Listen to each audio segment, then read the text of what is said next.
Yo guys, what is going on? It is Invin here, and today what I'm going to be bringing to you guys is a video on the best places to farm in New World in 1.2, and this is going to be daily farming runs that you need to be doing in order to keep on top of the brand new Gypsum system. Now, this is going to be really important because for those of you that aren't aware of how the Gypsum system is going to work, Expertise is the name of the system that is going to replace what is currently known as the high watermark system, and it's going to display levels on your screen such as you can see here to the left of each of the item or weapon slots, and including jewelry as well, the current level of expertise, or what is now known as the watermark, that you currently have. Now this will pick up from where you left off in the watermark system, so if you're already at 590 you've maxed out, you'll still be there. If you're anywhere in between 540, 580, whatever the case may be, you will still be at that one. But for those of us that are trying to still level up our gear score to 600, these brand new Gypsum orbs are going to be the best way to do it, because as well as getting your random drops, which actually have been decreased in chance to increase your watermark now because they're more focused on this Gypsum system, there is obviously this way to guarantee per day an item that you want to upgrade. So how these work is you get different types of gypsum. So for example, Obsidian gypsum. This one right here is obtained by killing open world bosses in PvE areas such as the elite zone bosses, and you need to do 3 of those per day in order to obtain 3 Obsidian gypsum, which can then be crafted into 1 gypsum orb. Now when you craft the gypsum orb, each of these can be crafted into a particular cast for a certain item, armor, or jewelry piece, and this can be done each once per day. Now you will see that there is 7 gypsum orbs that you can do, but right here there is 8 because during an event you will get an additional one. But other than that, you will have 7 dailies, so I'm going to go over the 8 dailies that you'll be able to do during the event, and obviously just take away the event one to leave the 7 dailies you can do once there is not an event on. So for example, you could do each piece of armor that you are wearing, plus both of the weapons, and at the moment also a piece of jewelry because of the 8th one, or a shield for those of you that are playing sword and shield as well.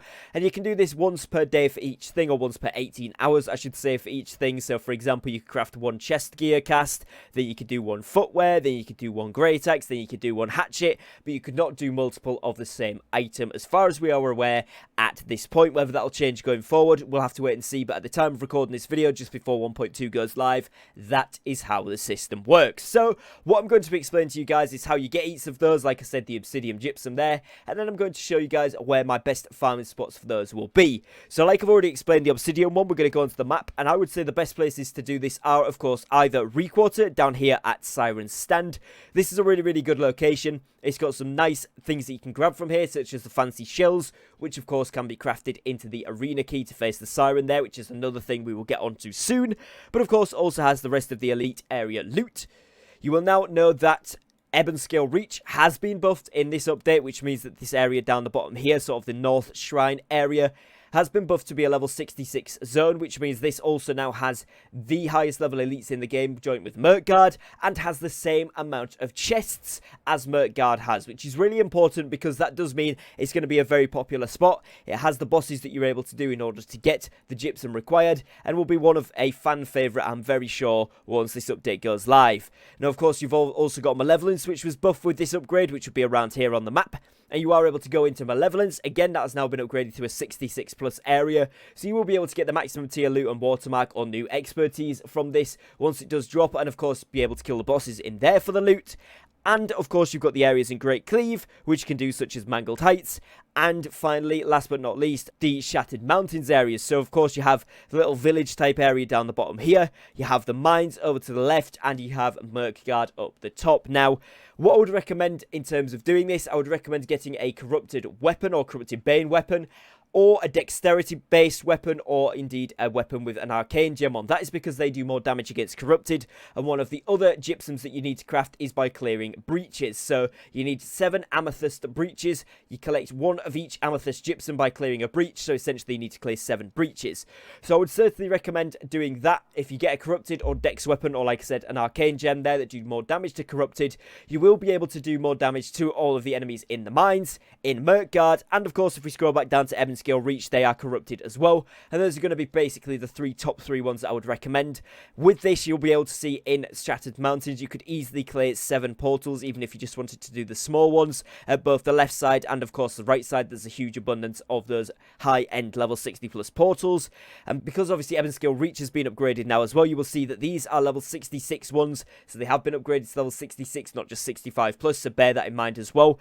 You'll be able to easily clear 7 in these areas as well, particularly this middle zone where there seems to be a lot of portals, which again is really, really good, and you can do both of those in one run. So that is the Amethyst and the Obsidian Gypsum. The next Gypsum that you can get one of per day, or one of that you need to get in order to create the Gypsum orb from this avenue of income, is from completing either Garden of Genesis or Lazarus Instrumentality. Now, you get a Gypsum from this once per day, but you also get a guaranteed Timeless Shard at the end of these, and also a guaranteed Expertise from killing the boss as well. And then, of course, the Elite chests inside have Expertise bump potential, as well as Timeless Shard drop potentials as well.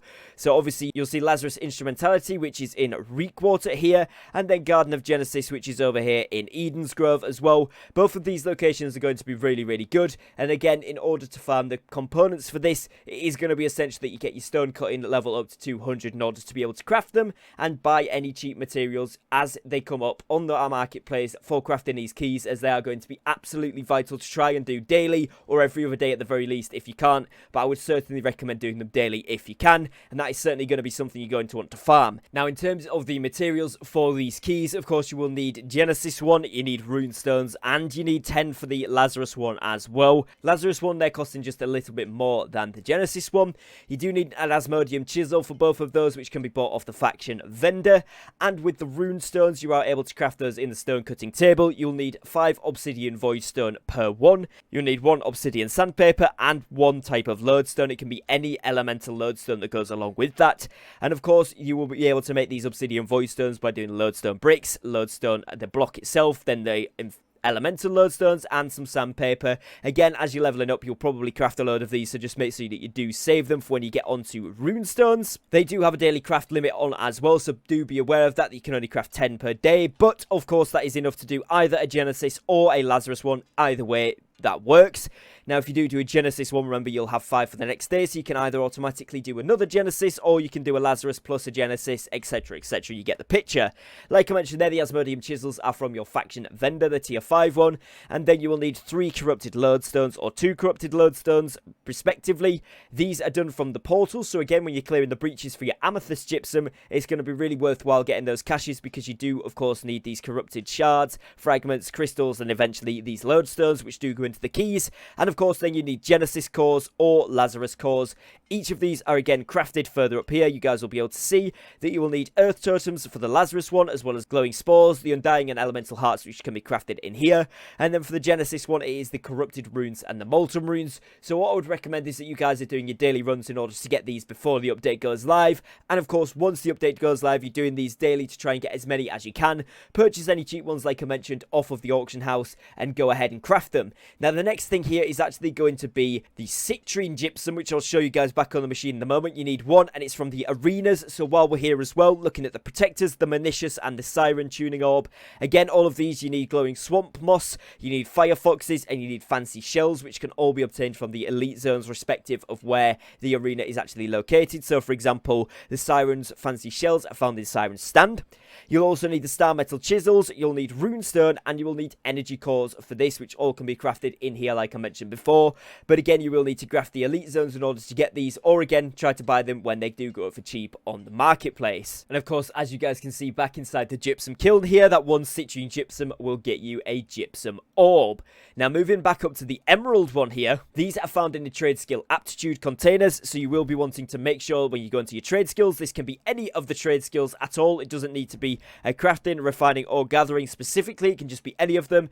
And as you guys can see, each of them has 3 per level, so as long as you get it to either 1, 2, or 3 per day, you've got a chance at getting this one. Obviously, if you don't get it the first container, you will need to roll a second or a third one, and maybe across multiple skills if it's taking you a long time in one, or you run out of materials, etc.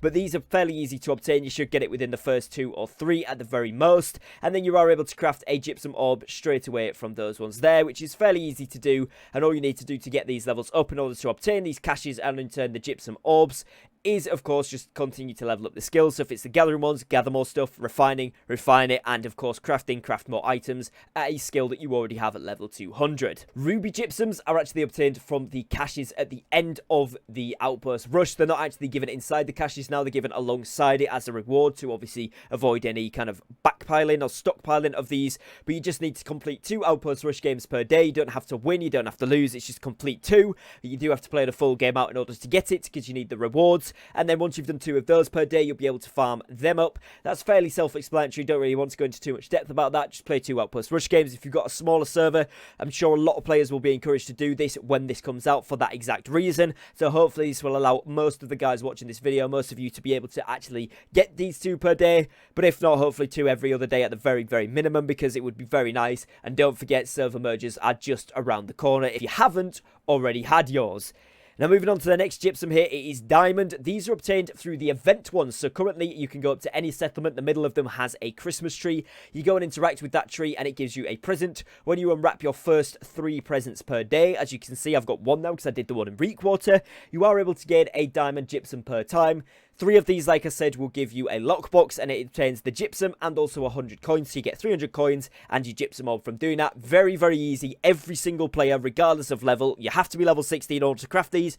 But even if you weren't level 60, you'll be able to do this. It's the very easiest way to do it, and it's only active during the event. So make sure you take advantage of that every single day. It can be in any 3 settlements. Just go around to the middle of them, wherever you've got your homes and your inns set. Pick up your present from the tree, and in turn, you will get the gypsum orbs or the diamond gypsum, which you can create a gypsum orb from. And then finally here is the Topaz gypsum. This one again is a farm requirement, so it requires you to craft an attunement potion on your campfire or on your camp. You need to go into it, go down to the bottom, and it costs 1 of each of the elemental animals. So you need 1 of each of those in order to craft the potion. When you pop the potion, it lasts for 60 minutes, and you need to kill 10 or more level 55 plus mobs. You probably need to kill around 30 to 40 in order to get all 10 drops. Once you've done that, you'll then be given those drops, and you can craft the Topaz gypsum orb with that, and that can be done again once per day. Bear in mind that these elemental animals, you'll either need to stockpile them, you'll need to get a few of them from gathering. Some really good places to get these are, of course, in Eden's Grove. This is a really good location. There's a lot around the centre, and pretty much anywhere you go in Eden's Grove that's not this bottom section. You can get a few in Shattered Mountains. It's really nice along the pathways when you're going towards Mirkgard or the mines or even the corruption breaches. You will see a lot, so make sure you do just pick them all up. And again, another really, really good place is, of course, Reekwater. A lot of moths and stuff down here, so if you are needing those, it's really, really good. But you can access these elemental animals for anywhere on the map, so if you want to farm in some safer locations, Everfall, Windswood, Monarch's Bluff, centre of the map, first 3 starting zones, very, very easy to get hands-on with, so you can certainly go into there and farm them up as well. And that will conclude the daily farms that you need to be doing in New World when the 1.2 update does drop. So hopefully you guys have enjoyed this quick video. Hopefully you found it useful. If you have, please be sure to leave me a like on today's videos. It really, really does help me out and supports my content here on the channel. If you are new, please do make sure to subscribe down below if you want to see all New World content. I cover news, updates, tips, tricks, guides, and breakdowns like this video here today. So if you're not already part of the YouTube family here, I would love to have you be a part of it, so please do subscribe down below. If you do want to support me directly as a content creator, the join button is available underneath today's video, where you can join the membership program and become a special channel member here on the Invin YouTube channel. Other than that, guys, as always, thank you very much for your time. Thank you for watching, and I will catch you tomorrow on tomorrow's video. Take care and peace.